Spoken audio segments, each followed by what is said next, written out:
Eid ta milun David Zhang Hukai du ngel hi date 20/11/1974 hin anapi nge phat so ta Trinity High School Mahura Zilkunga anapangin ahi date 31/10/2022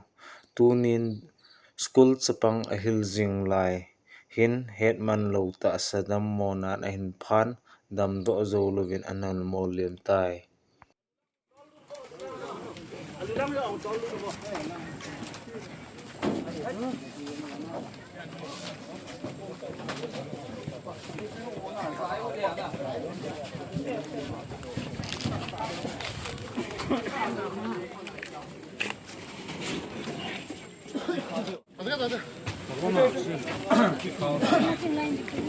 Layang tampi tau thế layang. Rồi nhỉ. Cái cô tung tung à.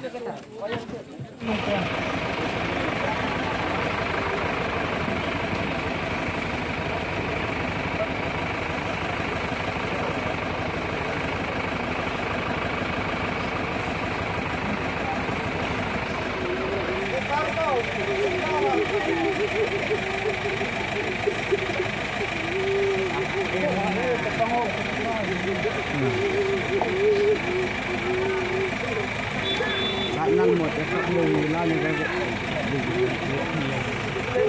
cái gì vậy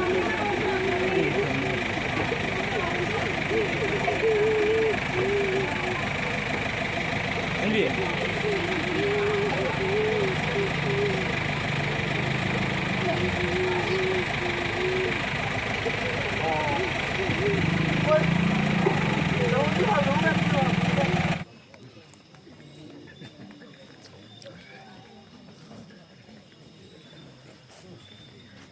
nên vang của cái hình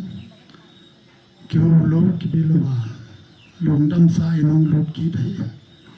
lì lên mà làm cái ba dòng cho bề đi ngã thì ngã cái bụng lục thọ yên ai đã vang ao mình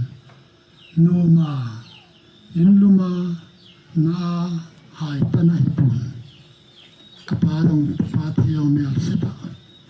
mi khôn là bị hại cái thu cái gel cái sana thu na dòng lấy xin ông bà bún te